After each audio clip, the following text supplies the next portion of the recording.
So I want to show people by the technical what I mean by don't buy the dip.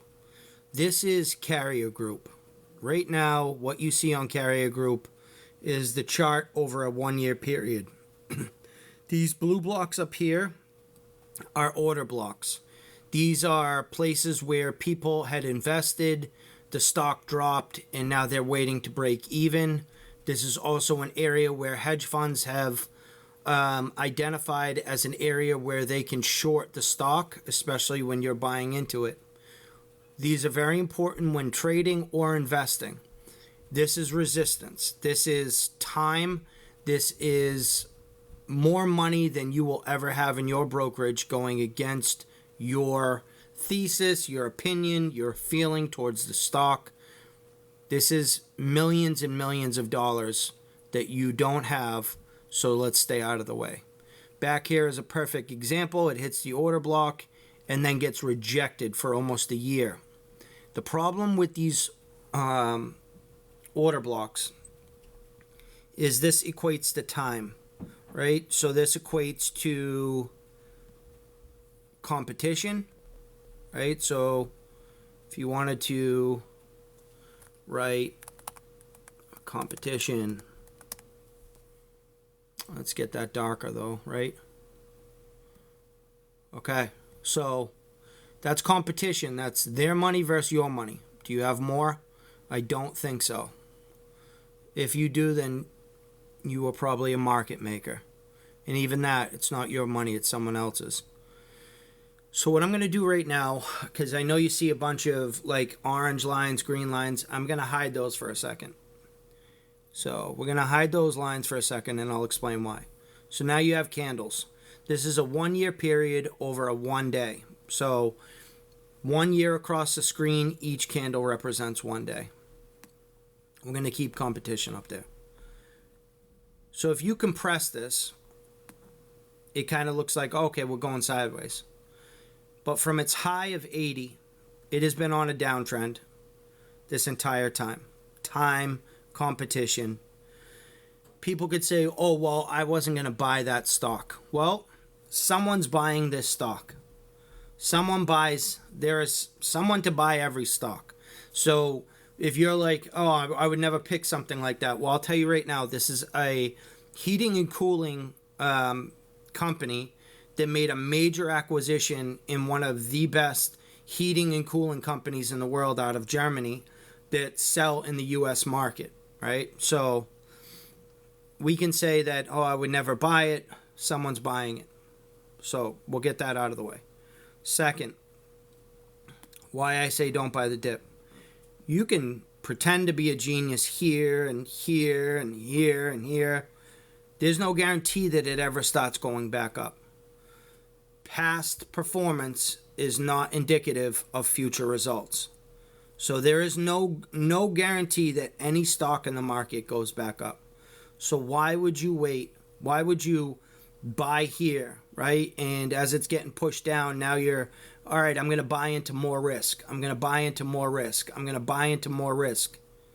Why not start on a chart like back here and buy into strength? Buy where they're de-risking and they're starting to invest. When I say starting to invest, I'm talking hedge funds. Hedge funds are starting to invest. Why not go with the trend? Do you think you have more money than the people going against the trend down here? I don't think so. So we're going to draw. So this is where we're going to start adding indicators. The simplest indicators you can use are EMAs. They are more sensitive to price action on an average. So you have the 10-day EMA. So we're going to do that first. 10 EMA. All right. Boom. We're going to put the line up there. Boom. Here you go. So now you have, oh, sorry about that. So now you have the 10 EMA. And I'm going to zoom in more so now you can finally see the 10 EMA in action. We're going to start back here, though. This is a very important area, and I'll explain why after. So now you have the 10 EMA. This is the price action over the last, no, well, this is older, but it would be over the last 10 days, trading days. So now we'll add the 20 EMA. 20 EMA. Again, on average. So now you have this orange line. You have this orange line that is, let's see if we can darken it a little here. Let's see if we can get, how do I, she said thick is better, so that's what we're working on now. Okay, boom. Anything to make her happy, right? And then we'll thicken this line too. Not as much. Okay. Boom. Okay. So now you have 10, 20, and we're going to add the 50. So let's go to the 50-day moving average. Indicators. 50 EMA.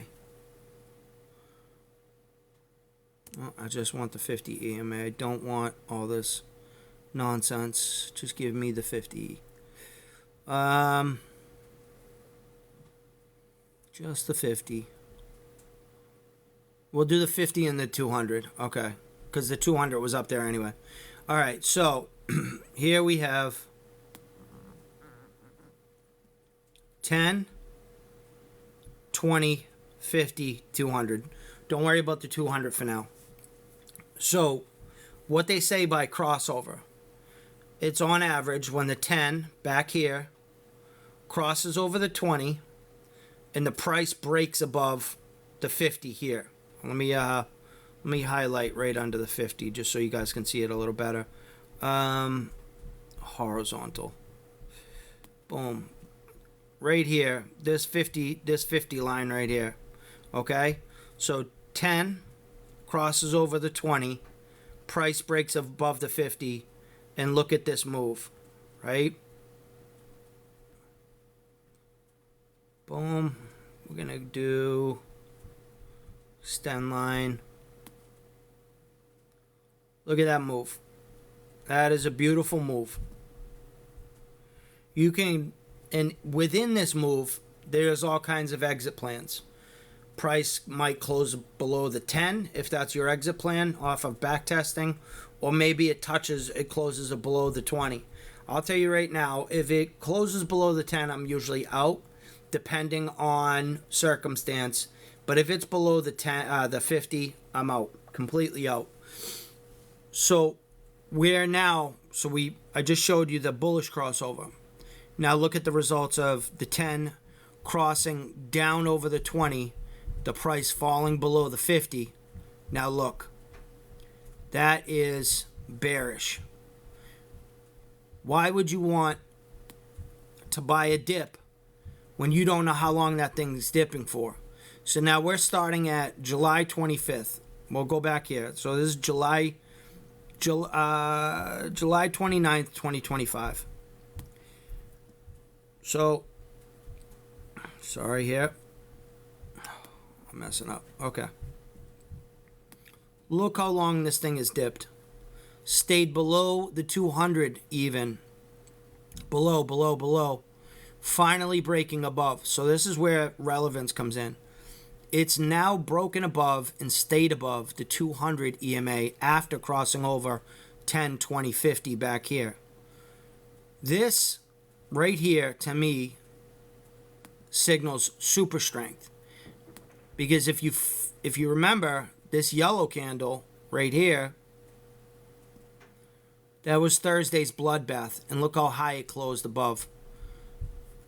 This candle wick down. The sellers tried pushing it down. That's what that wick is. The sellers tried pushing it down, and the buyers were in control the entire time, keeping it above the 200 SMA. That, to me, is bullish. So why do I say don't buy the dip? Well, one, this represents confirmation. Confirmation that there is real money, there is real trend, that there is real narrative with it. You could call this line right here capitulation, like going this way, right? Going sideways over here. But what I'm really looking for, I'm looking for trend. I'm looking for strength. I'm looking to see where institutional ownership is stepping in keeping this stock up. Because I'll tell you right now, if retail's piling into this and there's no institutional ownership, I'm not doing anything with this stock. We don't have that money. We have more opinion than retail. We have more opinion than we have more opinion than hedge funds and banks, but that's what they want. They've got the money. They're the ones pushing this up like this. And you name the last retail person to come to you and say, "Hey, dude, did you check out this commercial retail and this commercial heating and cooling company?" No, we don't talk like that. We're looking at the Nvidias and things like that. This represents real money. This line right here is real money. And that's why I say don't buy the dip. Because you have order blocks ahead, right? So for me, because I'm a short-term, and I don't care what anyone says, I'm a short-term investor. And what does that mean? That means that I invest my money like a value investor, like anyone else in the market. I base it off of fundamentals. I base it off of plans, position sizing, what I'm willing to lose, not win, because the market decides that. I just decide what risk I'm going to add to the market, and I have clear, defined rules as a short-term investor. Where people get it confused, they say, well, trading is low probability. Well, so isn't great investing. Great investing has about a 6% probability. Trading has about a 3% probability. So if you enter the market without a plan in general, it doesn't matter if you think you're a great value investor or you think you're a great swing trader, you will get crushed. The market rewards the winner. The market rewards patience. And you do have to have patience with swing trading. You do have to have patience with value investing. Impatience will get your account blown up. So I don't know if I'm being very clear on why I suggest not buying dips, but basically what the market doesn't give a shit about. The market doesn't give a shit about your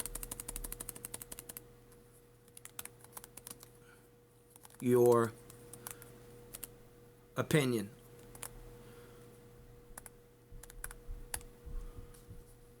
I'm spelling that wrong.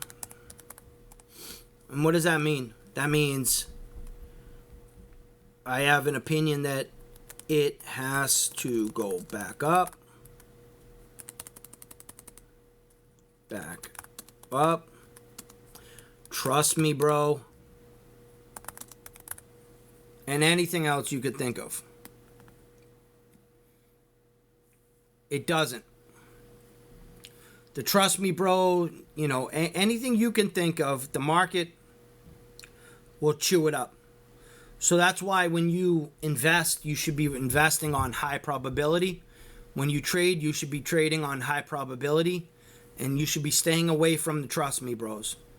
It's not that I you know what? Why would I trust you when I don't trust the market? That, everyone sits there. Everyone will tell you that's in the market. Man, the market's crazy. I can't get the market to do what I want. So why would you trust something like that? You could say, oh, well, I even heard something crazy earlier. This guy, he wrote, based off of the interview I just heard with Anthony Noto from SoFi, this company is definitely going to 100. Based off of an interview and something a CEO would say, the company is definitely going to 100. Okay. Well, I mean, Bill Gates says he wasn't at Epstein's Island, but all the facts are there. So should we trust him? I know that's irrational, but think about it. Men lie, women lie, numbers don't. This chart down here represents numbers, money. I'm not looking at, oh, sometimes I'll look at the 10K when I'm building a thesis, but I look at the technicals last for timing. If the thesis is there, but the technicals show that it's going down, I don't care what my thesis says. I don't have enough money in the market, and I don't think you do either, to sit there and go, my opinion matters more than what the charts are telling me. Only price pays. So that guy that said SoFi is going to 100, SoFi is at $20 and will be at $20 until the price changes. That's it. I don't, SoFi is also at this point where efficient market theory really steps in and basically says, look, all your hype is gone, right? All your news related stuff is gone. Show me what you got. Show me that you can stop going so deep into debt. Show me that you can continuously turn quarter over quarter into profit. So efficient market theory is blanketed on SoFi and companies like that until now they start producing money. At the end of the day, it's great. You can hype this and you can hype that, but an investor wants his fucking money back or her money back. That's it. So, with that being said, drawn out, long, whatever you want to call it, don't buy the dip. Wait for confirmation. Wait till the market shows you something. Why is it that you're sitting in your house in West Virginia, Massachusetts, California, going, I know more than the market? Why? Because you read a Warren Buffett book? Well, Warren Buffett wasn't a stock investor. Warren Buffett was a brilliant man that knew how to invest into companies he wanted to own, not shares he wanted to own. You can't model your entire life off of Warren Buffett. The other thing too is, if you're gonna go by financials, understand that not every financial equates to certain things. Like if you're looking at restaurants, you should be looking at same store growth. You should be looking at total addressable market. That doesn't always apply to every single stock that you're in. So you have to understand what metrics to apply to what kind of company. Or you can look at the charts, learn a little here. You don't even need to understand what this candle means and that. You can set it and go one day, 1 week, whatever. But why not use these for your confirmation for whatever thesis that you build? This works. This is the math side of the market. We always look at PE ratios and, you subtract this percentage and you're going to have this future outcome. You're doing all kinds of math there, but you're not looking at the stock market, looking at the math that's presented in front of you and going, maybe I should apply a little of that as well. So, don't buy the dip. That's all.